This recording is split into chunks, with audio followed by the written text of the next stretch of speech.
Walay mausik nga higayon.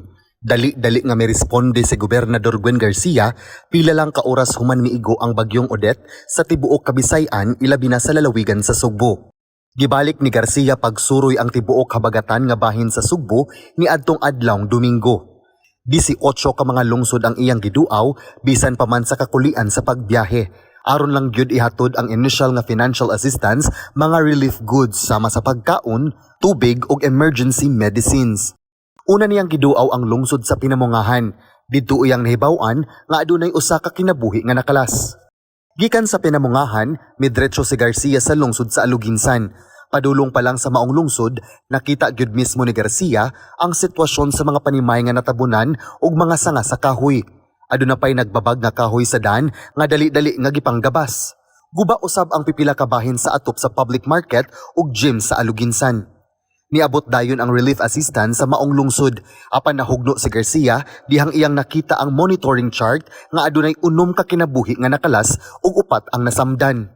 Human sa Aluginsan, giduaw usab ni Gobernador Garcia ang lungsod sa Barili ug Dumanhog. Didto sa lungsod sa Barili, nagpaabot sa gawas sa Municipal Hall ang mga kapitan.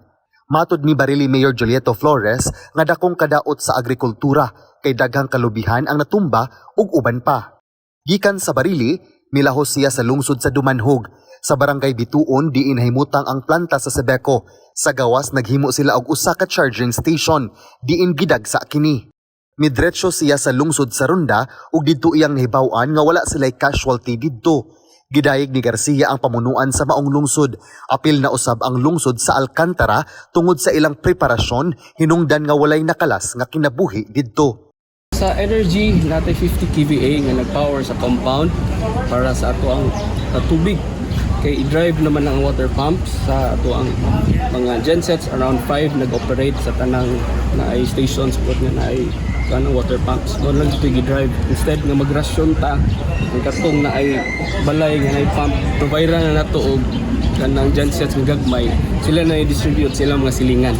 Di murag mobile nga gensets kuman og pa-load sa isa ka tangke nga dako bali na pudlain nato nga sitio atong naikuan. Kay kalas kayo magrasyon tagpud pa po kayo. Gikan sa Alcantara, midretso si Garcia sa lungsod sa Mualboal. Diin masulubon si Mayor Paz Rosgoni nga mitaho tungod kay daghan nga establishmento sama sa resorts and restaurants nga duol sa baybayon ang nangaguba ug nahugno. Isod go boy. Pero anyway, kanang survive. At least buhi ta. Lagi ko. Didto sa lungsod sa Badyan, mitaho si Mayor Carmencita Lumain nga adunay 8 ka kinabuhi nga nakalas sa lungsod. Usa niini ang parish priest sa barangay Matutinaw.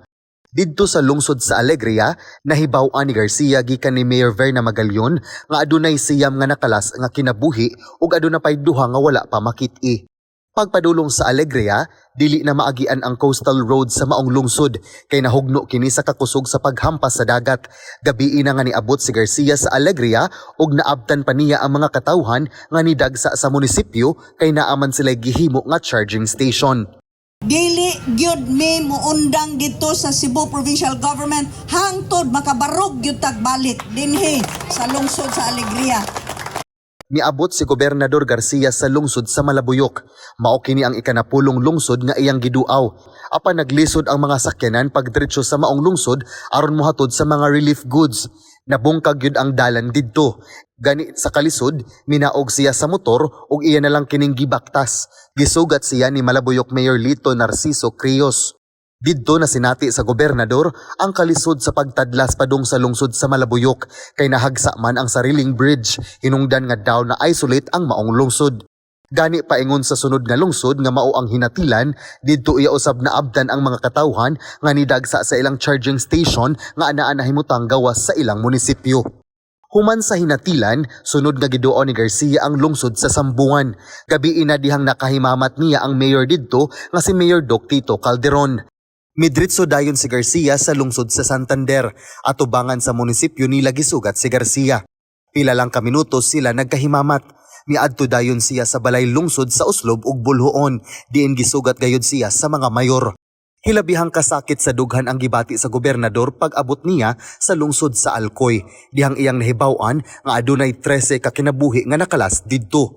Alas 12 na sa tungang gabi dihang miabot si Garcia sa lungsod sa Argao gikan sa lungsod sa Dalagete.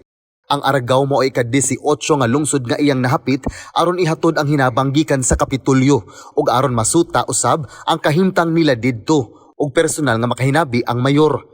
Hapit na nuktok na sa balay sa mga mayor ang ubang staff nga kauban sa gobernador aron ihatod ang initial nga financial assistance gikan sa pribadong sektor ug sa relief goods nga gikan sa Kapitolyo. Usa-usab sa mga suliran nga nasinati sa gobernador mao ang kalisod sa pagkontak sa mga mayor. Kini ang hinungdan kung nganong iya gayud gigahinan og libot sa usa ka adlaw ang 18 ka mga lungsod sa habagatan ug aron usab iyang mahibaw-an ang ilang kahimtang. Wala gayud pasagdi ni Gobernador Garcia ang mga Sugbuanon. Bisan pa man sa kalisod sa pagbiyahe, iya dayon gisiguro nga mahatod dayon ngadto sa kalungsuran ug mga dakbayan ang mga immediate assistance ug relief goods aron makuha-kuhaan ang ilang pag-antos nga nadala sa bagyong Odette. Walay mga babag sa kadalanan ug kakulian sa pagbiyahe ang makapugong kaniya pagduaw sa katawhan aron personal nga sutaon ang ilang kahimtang. Milihok gayud dayon siya ug iya dayon gimobilize ang tanang departamento sa Kapitolyo, apil na ang mga national government agencies aron dili madugay ang pag-antos sa katawhan. Ilabi na kay nagpadung na ang Pasko. Nagpamatuod lang gayud nga sa iyang pamunuan, way mausik nga higayon. Paspas ang serbisyo ug buhat ang pasultion. Uban sa taho ni Remton Zuazola ug Carlo Lorenciana. Kini si John Fredson Granada, Balita sa Sugbo.